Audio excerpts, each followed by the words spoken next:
Ćao, dobar dan, dobrodošli na kanal Analogni Nomad. Moje ime je Arsen i javljam se sa malog seoskog imanja u blizini gradića Abancay u peruanskim planinama. Nekih možda 200 km od Kuska se nalazimo. Ovde se nalazim na volontiranju, pa sad će biti skoro 2 nedelje. I u ove 2 nedelje sam bez interneta, tako da dok vi gledate ovaj snimak, ja se već nalazim u Kusku. Provešću vas malo kroz celo mesto da vidite malo po imanju gde se šta nalazi, čime se to mi bavimo ovde i usput ću reći par reči o tome gde smo bili i gde idemo. Ostanite sa mnom, vidimo se posle najave.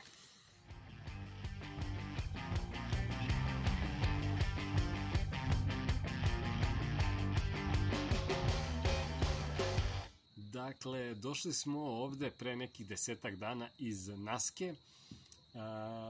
Put do same Naske iz Lime obavili smo autostopom bez većih problema. Do Ike je bilo dosta lagano, od Ike do Naske smo imali malo komplikacija, ali smo uspeli da stignemo stopom. Pokušali smo od Naske do ovde da dođemo takođe, to je neka distanca od nekih 400 km. Ceo dan smo stopirali, niko nam nije stao, tako da na kraju smo uhvatili bus i noćni bus, tako da smo ovde došli.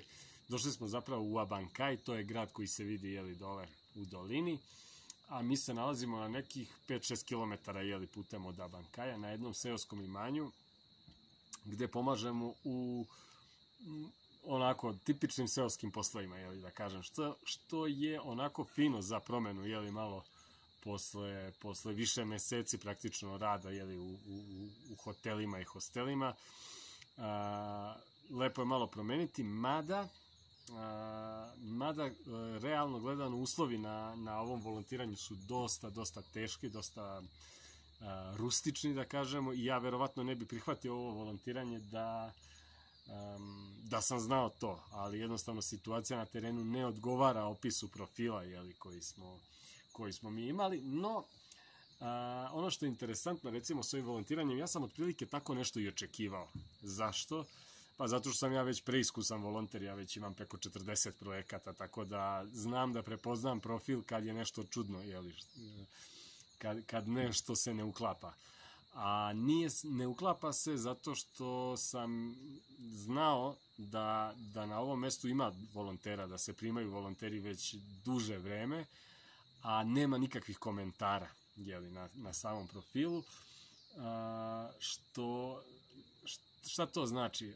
Obično ljudi kada je nešto loše, kada je loše volontiranje u pitanju, znači ostavljaju negativne komentare normalno. Ali kada nema komentara, to znači da verovatno su uslovi jako teški ili je posao dosta težak, ali je sam domaćin onako da kažemo cool, ali je sam domaćin ok, sam domaćin je neka faca, neka interesantna osoba, tako da ljudima je onako bedak da daju loš komentar na sve to, zato što ukupno iskustvo nije loše, ali nije ni dobro, tako da ne mogu da ostavim ni pozitivan komentar. Ja sam otprilike znao da je tako nešto u pitanju i pričao sam baš sa Kelly o tome, ali smo ipak rešili da dođemo ovde zato što mesto se nalazi usput nam je i eto, hteli smo da se malo vratimo tim seoskim poslovima. Šta se znači ispostavilo? Ispostavilo se prvo da realno slika ne odgovara onome što je u opisu profila. Profil nije ažuriran odavno, tako da ovde realno nema interneta, na primer. Drugo, sve ostale stvari su onako pomalo drugačije. Nema pitke vode, na primer. Znači, moramo da koristimo onaj naš filter ili da kuvamo vodu dan ranije, što je opet onako malo cimanje. Ovde se radilo više od 5 sati dnevno. Zapravo i sad se radi 6 dana u nedelji, što nije u skladu sa onim što je u profilu, ali smo mi uspeli da skrešemo to na neka 4 sata dnevno, tako da radimo 4 sata dnevno 6 dana u nedelji za klopu i smeštaj kao i uvek, ali ali se radilo više na ovom mestu, nego jednostavno mi kad smo došli, ja sam odmah rekao prvi dan da neću raditi sigurno više od 25 sati nedeljno, što je napisano u profilu, tako da smo se onda jako brzo sporazumeli, ali to je jedan od razloga zašto ljudi ne stavljaju komentar. Inače, sam domaćin, dečko koji je,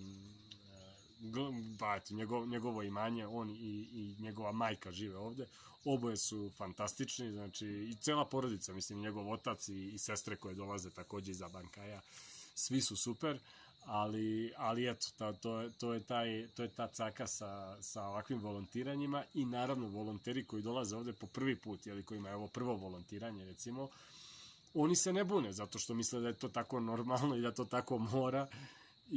I mi smo ovde proveli dosta vremena sa nekim Francuzima, oni ljudi rade, mislim, oni ljudi, klinci su, znači, pod 20 godina, ne znam, rade, ništa ne pitaju, ne bune se, a ja kad sam došao, ja sam bio u fazonu, ma daj, zajebi, pa ne, radimo ili ovako, ili mi pičimo dalje, znači, nema tu šta, tako da, eto.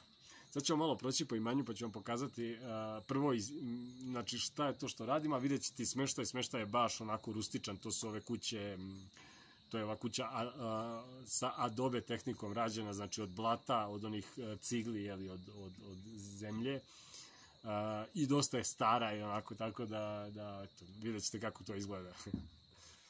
Jedna od prvih aktivnosti koju smo imali jeste sređivanje ovog podruma. Napravili smo ove poličice ovde za krompir, organizovali smo malo alat, pokačili, jeli, po ovim zidovima. Ovo je sve bilo, ovo su gore stepenice, jeli, kojima se izlazi na terasu, pa posle dalje u ove naše sobe. Eto, ovo je inače sve bilo prekriveno kojekakvim sranjima i zatrpano, tako da smo malo raščistili, dobili smo malo prostora. Evo kako to izgleda.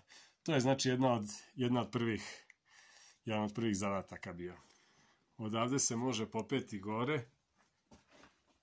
Evo, vidite. Ovo je soba za volontere. Ali ovde su nam bili Francuzi u ovoj sobi. Evo kako izgleda. Izlazak na balkon i ovde se prolazi u našu sobu, koju ćete vidjeti malo kasnije, ići ćemo sa druge strane. Dakle, to je taj podrum. Ovde je kasnije, znači, nedavno izgrađena ova druga kuća, ova od betona, pre par godina, ili, ne znam, ja, pretprošle godine. Tako da, sa druge strane ima jedna prodavnica, a ovo je, jeli, pogled koji vi vidite odavde, znači imanje se spušta dole.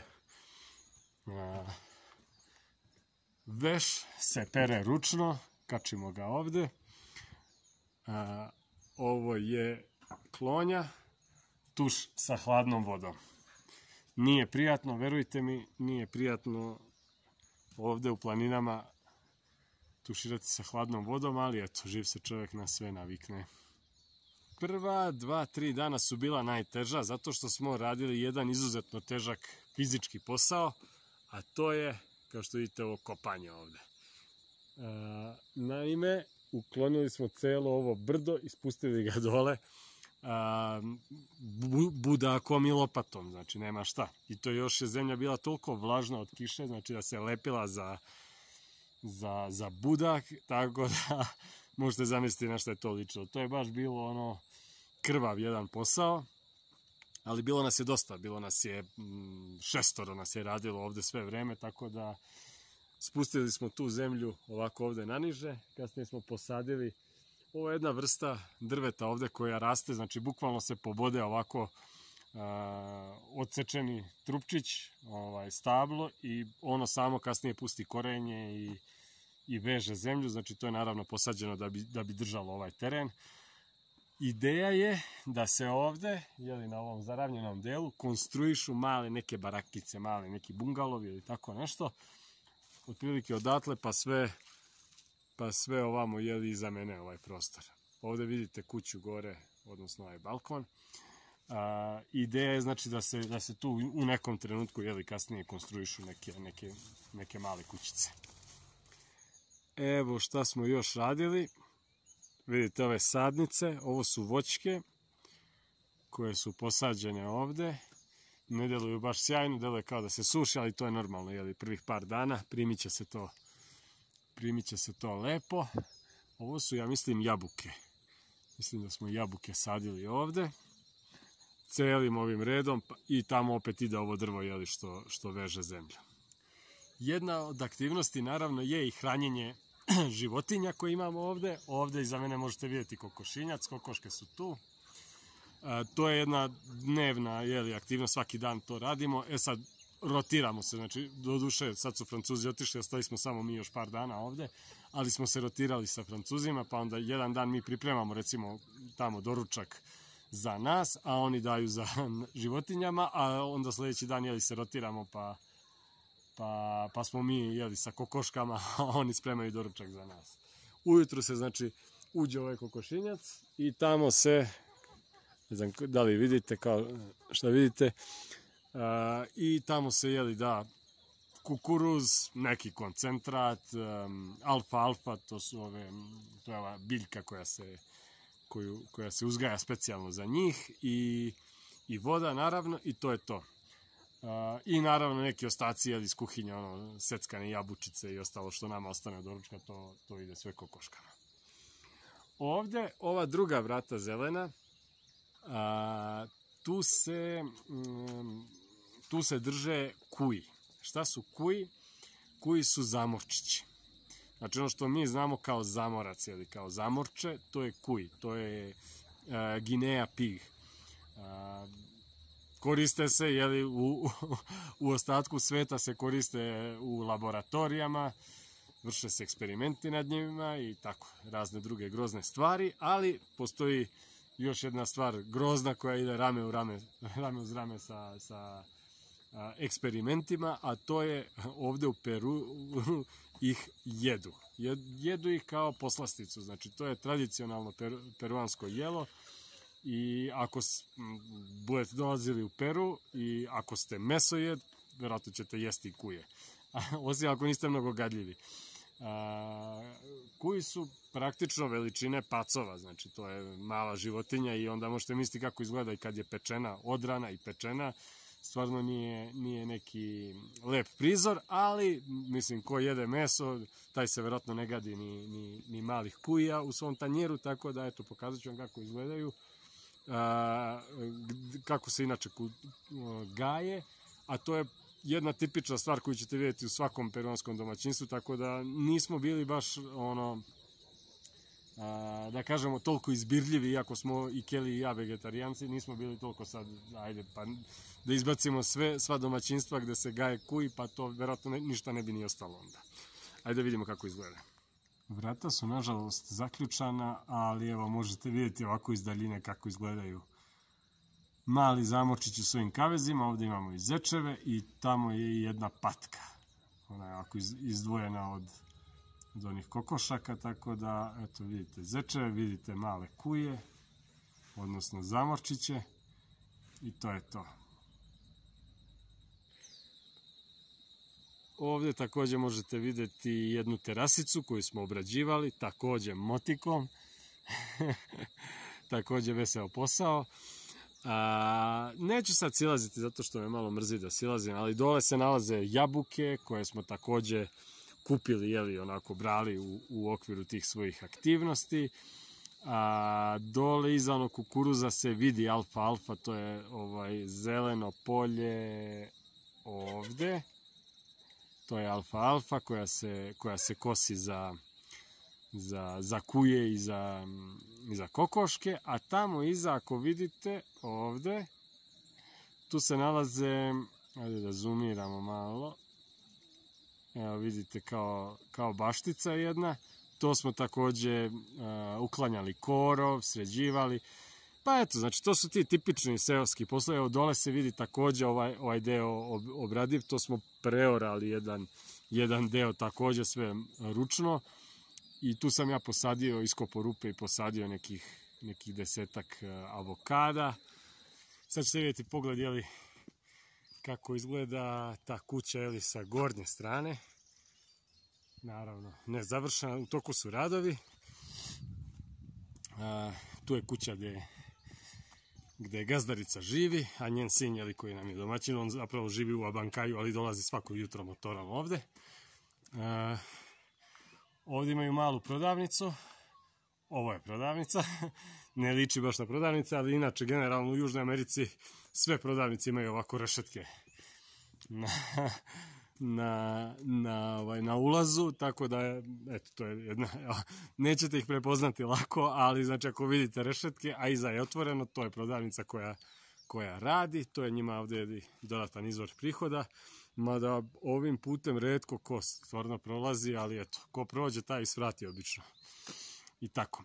Jutros, eto na primjer još jedna stvar, šta smo jutros radili? Jutros smo, kao što vidite, ova drva za potpalu dovukli odozgo iz šume, odnosno bacali smo ih ovdje na put, pa smo kasnije organizovali naš 4 za 4 sata. Fino smo to sredili. Ovo je dakle ta kapija, ulaz dole gdje se ide za ovaj balkon, a ovo je zapravo naša kućica. Vidite kako izgleda, poprilično bedno, ne izgleda ništa bolje ni iznutra. Sad ćemo ući da vidite gdje to spavamo. Evo ovako, to je naš krevet, jedan običan krevet i ovo je sobica, ovdje su vrata za glavnu sobu, to je ono što kažem gdje su Francuzi spavali, sad je ostala samo jedna francuskinja i vamo izlazak na terasu. Oni su dobili bolju sobu jednostavno zato što su bili prvi. Oni su došli pre nas pa su ugrabili bolju sobu. Nama je ostala ova, ili da delimo sobu s njima, mi smo rešili da budemo ovde, iako nema tu bog zna kakve privatnosti. Ovdje izlazak odmah na put. Nema tu nikakvih polica, znači mi smo malo organizovali kao stvari ovdje, ali vidite to je jedan svinjac, onako tipičan zapravo, gde god se ja pojavim to tako izgleda. I ovdje s druge strane već imate i neke alate, praktično je to kao neka šupica onako u kojoj smo mi smešteni. Znači uslovi dosta rustični, evo, tavan, gore, Boga pitaj šta ima, ali to je tako je kako je. Da se razumemo, nije ovo, znači ni najgore, svakako ne najbolje, ali ni najgore volontiranje na kom sam bio, u smislu uslova, i u svakom drugom smislu, realno govoreći, bio sam na mnogo lošim mestima, ali nije ni nešto sjajno. Ali eto, dobro je da čisto vidite, znači da imate uvid u realnu sliku, kako izgleda naše putovanje onako na duže, zato što i ovakva mesta su naravno deo celog tog paketa. Znači nije samo da spavamo u hotelima na obali ili ne znam ja u prelepim planinama i ostalo. Nekad se desi da zaglavite na nekom ovako seoskom imanju sa dosta rustičnim uslovima, tako da, ali eto, kažem, ovdje ćemo ostaćemo još koji dan, znači 2 nedelje maksimalno. Naravno, niko nas ne bije po ušima da je to nešto neizdrživo, mi bismo otišli još drugog, trećeg dana, ali ostaćemo tu još par dana. Posle ovoga idemo za Čokekirao. Čokekirao, to je arheološko nalazište, grad antički izgrađen u približno isto vreme kad i Machu Picchu i smatra se kao sestra Machu Picchua, da kažemo, Tako da, fotke, snimke sa tog mesta vidjet ćete verovatno na mom Instagram profilu, ne verujem da ću raditi video specijalno za to. To će biti jedan trekking od najmanje 3 dana, vidjet ćemo 3 ili 4 dana. I to je to, posle toga idemo za Cusco, u Cuscu ću imati internet, tako da kačim ovaj video i kačim druge neke stvari, šta već bude usput rađeno. I tako, to je to. Koliko ćemo ostati u Cuscu i da li ćemo ići posle, gde ćemo ići, šta ćemo raditi, to još uvek ne znamo, čekamo neke odgovore za neka volontiranja koja smo poslali. Ja sam hteo da radim i video o Workaway, o tome kako tražiti domaćina, ali ovde stvarno bez interneta i ovaj mobilni internet, jeli, koji pokrivenost je jako slaba, tako da ne vredi. Tako da sačekat ću Kusko za to. I to je to. Eto. Ništa. Vidimo se u narednom videu. Ćao.